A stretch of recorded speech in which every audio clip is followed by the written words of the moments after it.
상식대로는 살을 뺄 수 없다. 제가 꼭 큰 도움이 되드리도록 하겠습니다.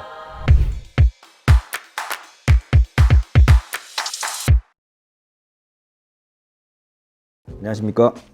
설명한의원 대표원장 안지명입니다. 오늘은 가장 흥미로운 주제에 대해서 말씀드려 보려고 합니다. 바로 다이어트입니다. 다이어트. 비만 다이어트.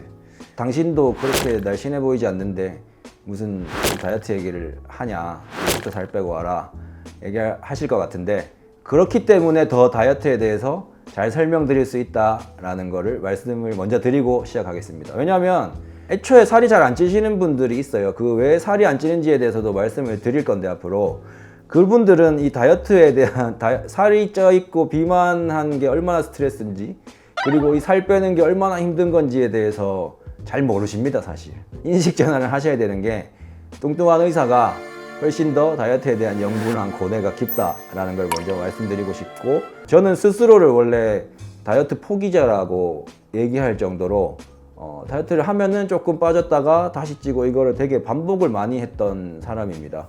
그런데 그게 왜 그럴까에 대한 연구를 좀 깊게 해봤는데, 오늘 그 연구에 대한 결과를 말씀드리겠습니다. 기존에 여러분들이 다이어트를 하는 인식 자체 다 틀렸기 때문입니다.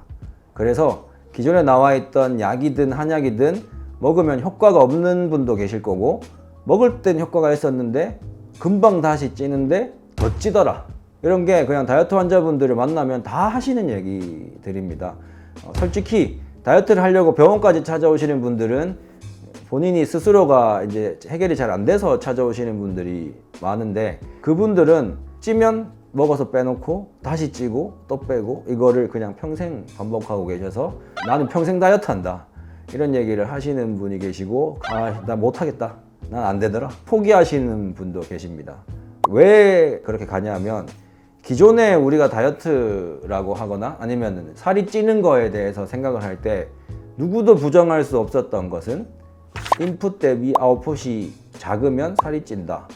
그냥 수학 공식처럼 인풋이라고 하면 내가 먹는 거, 칼로리 높은 음식을 먹거나 많이 먹거나 안 좋은 음식을 먹거나 이런 음식들이 인풋이 많이 들어갔는데, 아웃풋, 운동, 체지방을 태울 수 있는 어떤 활동들, 이런 게 이 먹은 만큼 등식이 성립이 되지 않으면 이거는 살이 찐다, 남은 부분이.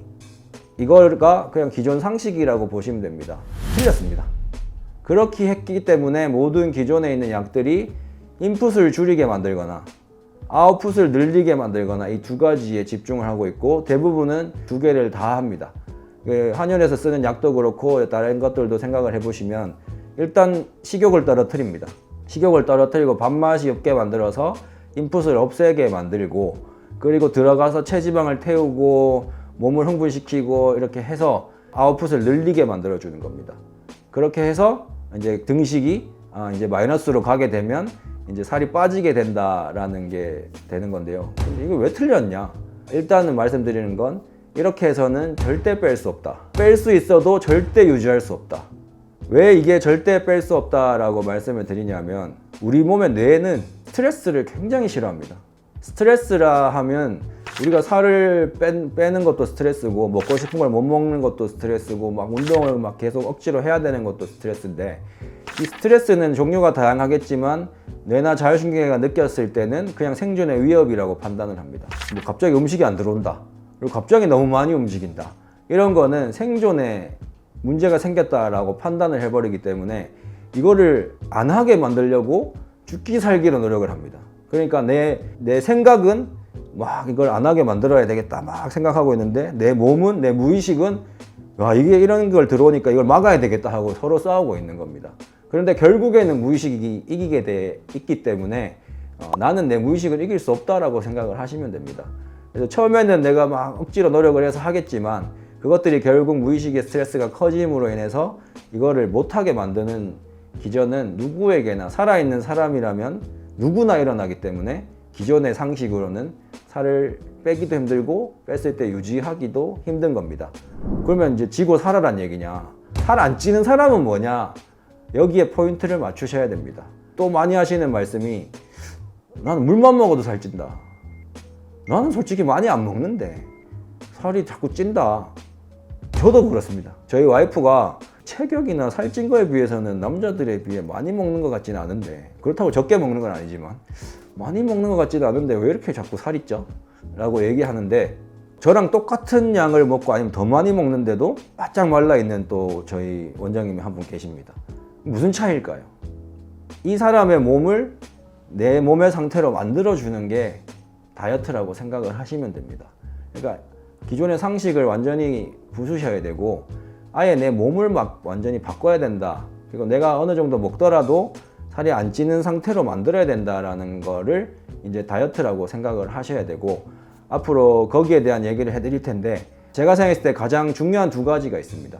1번은 인슐린 저항성입니다. 다이어트 얘기하다가 뭐 갑자기 당뇨 관련된 인슐린 저항성 얘기를 하냐, 차차 설명드리겠습니다. 2번은 대장입니다.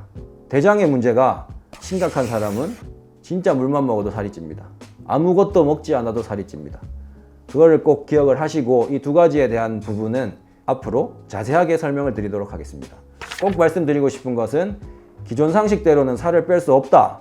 확실하게 기억하셔야 되고, 내가 살을 빼고 다이어트를 하고 싶으면 내 몸을 살이 안 찌는 상태로 만들어야 된다. 옛날에는 이거를 한의학으로는 뭐 체질을 바꿔야 된다, 뭐 이렇게 얘기를 했는데, 저는 설명드릴 수 있는 걸 좋아하기 때문에 체질이라는 약간 모호한 설명보다는 아까 말씀드렸던 그런 원인들을 해결할 수 있으면서 왜 그게 살이 빠지는 체질로 변하는가에 대한 설명을 해드리도록 하겠습니다.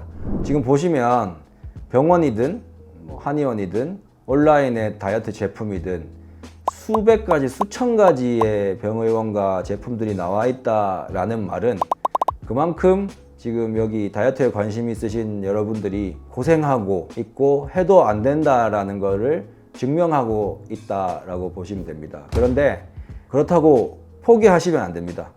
방법을 몰랐을 뿐인 겁니다.